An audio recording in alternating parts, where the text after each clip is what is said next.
Assalamualaikum warahmatullahi wabarakatuh. Perkenalkan, nama saya Slamet Ciptadi. Saya kelas 2 TKR 2, nomor absen 35, guru pengajar Pak Dwi Rahmat. Saya di sini akan menerangkan materi tentang wheel alignment. Kombinasi sistem kemudi dan sistem suspensi harus menghasilkan stabilitas kendaraan stabil dalam pengemudian dan daya balik kemudi yang baik. Agar sistem kemudi dan suspensi dapat berfungsi dengan baik, maka roda-roda depan harus diatur dengan benar untuk menjamin penanganan kendaraan dengan benar dengan mengurangi atau memperkecil stres dan kehausan dari tiap komponen, yaitu dengan mengatur letak geometris mekanisme suspensi dan kemudi. Front wheel alignment terdiri dari penyetelan sudut dan ukuran roda-roda depan, komponen kemudi setelah terpasang pada bodi atau kasis pada umumnya dapat dikategorikan dengan elemen berikut: 1. Camber, 2. Steering axis, 3. caster, 4. toe angle, 5. touring radius. Pengaturan sudut-sudut dan ukuran ini bergantung pada sistem suspensi, sistem penggerak roda, dan sistem kemudi. Tujuannya agar kemampuan kendaraan dan stabilitas kemudi dapat mencapai optimum. Stabilitas komponen serta penggunaan komponen dapat bertahan lama. Pada kendaraan yang menggunakan suspensi belakang model bebas, roda belakang dapat disetel camber dan toe-in. Seperti ini halnya pada roda-roda depan untuk mengurangi ketegangan dinamis dan kearusan komponen. Hasil pengukuran ini bergantung pada beban kendaraan dan penempatan kendaraan di tempat yang datar. Penyetelan roda-roda depan harus dilakukan pada tempat datar sehingga diperoleh tinggi kendaraan yang tepat. 2. Camber. Pada roda-roda depan, kendaraan dipasang dengan bagian atasnya miring mengarah keluar atau ke dalam. Ini akan dapat dilihat langsung dari bagian depan.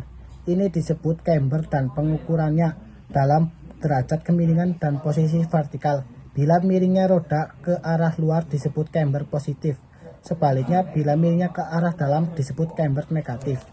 Pada kendaraan yang memiliki camber positif, beban kerja pada steering knuckle yang berposisi dekat dengan spindle dasar untuk mengurangi beban dan steering knuckle. Tambahan pula roda-roda pendorong ke dalam untuk mencegah roda-roda agar tidak lepas. Tujuan camber negatif adalah untuk mengutamakan kendaraan dapat lurus dan stabil. Camber negatif mengurangi ground camber kendaraan selama menggelinding, kemiringan kendaraan selama membelok. Untuk menyempurnakan kemampuan belok kendaraan, camber negatif ini dapat pada kendaraan dengan mesin depan dan penggerak roda depan. 3. Steering axis inclination. Sumbu tempat roda berputar saat berbelok ke kiri atau ke kanan disebut steering axis. Aksis sumbu ini digambarkan sebagai garis imajinasi antara bagian atas dari shock absorber, upper support bearing dengan lower suspension arm ball joint. Garis ini miring ke dalam dapat dibayangkan dari bagian depan kendaraan yang biasa disebut kemiringan sumbu kemudi, steering axis inclination atau sudut kingpin.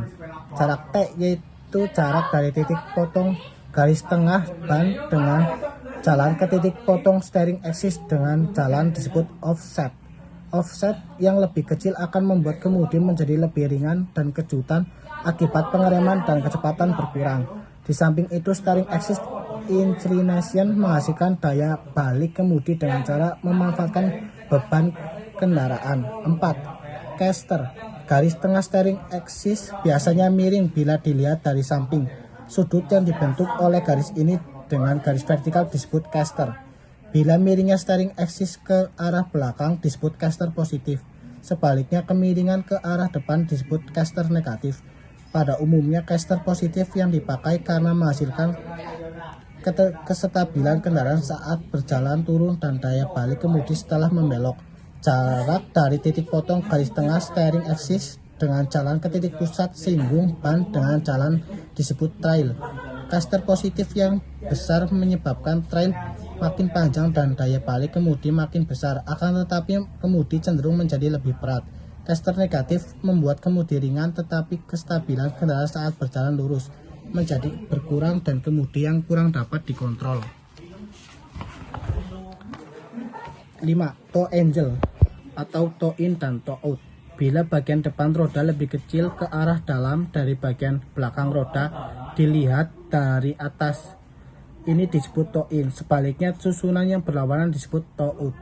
Toe in dan toe out dinyatakan dalam satuan jarak B sampai A. Bila roda-roda depan memiliki camber positif, maka bagian atas roda miring mengarah ke luar. Hal ini akan menyebabkan roda-roda berusaha menggelinding ke arah luar pada saat kendaraan berjalan lurus dan akan terjadi seat slip, dan ini akan mengakibatkan ban menjadi aus. Untuk toe in digunakan pada roda-roda depan untuk mencegah roda menggelinding keluar yang disebabkan oleh camber. 6. Turning radius. Bila roda depan kanan dan kiri harus mempunyai sudut belok yang sama besar, turning radiusnya harus sama, R1 sama dengan R2. Akan tetapi masing-masing roda akan berputar mengelilingi titik pusat yang berbeda, 01 dan 02. Akibatnya kendaraan tidak dapat membelok dengan lembut karena terjadinya seat slip pada roda-roda. Untuk mencegah ini, knuckle arm dan pivot disusun agar pada saat membelok roda-roda sedikit toe out. Akibatnya sudut belok roda inner sedikit lebih besar daripada sudut belok roda outer dan titik pusat putaran roda kiri dan kanan berhimpit. Akan tetapi turning radiusnya berbeda, R1 lebih besar daripada R2. Prinsip ini disebut prinsip Ankerman. 7. Seat slip. Seat slip adalah jumlah jarak slipnya roda kiri dan kanan ke arah samping pada saat kendaraan bergerak. Seat slip diukur dengan seat slip tester pada saat kendaraan bergerak lurus dan perlahan. Seat slip pada umumnya dinyatakan dalam milimeter per 1 meter. Bergeraknya kendaraan ke depan pada umumnya besarnya seat slip adalah 0 sampai 3 mm atau 0 sampai 0,118 in. Tujuan mengukur seat slip adalah untuk menilai wheel alignment secara keseluruhan pada saat kendaraan berjalan lurus. Terjadinya seat slip terutama disebabkan oleh kesalahan camber atau toe in. Akan tetapi caster dan sudut kingpin steering axis inclination perlu mendapat perhatian pula. Demikian dari saya penjelasan mengenai wheel alignment. Bila ada salah kata, maafkan saya. Assalamualaikum warahmatullahi wabarakatuh. SMK bisa, TKRO disiplin, kompeten, komitmen. Bunda Satria Jaya. Terima kasih.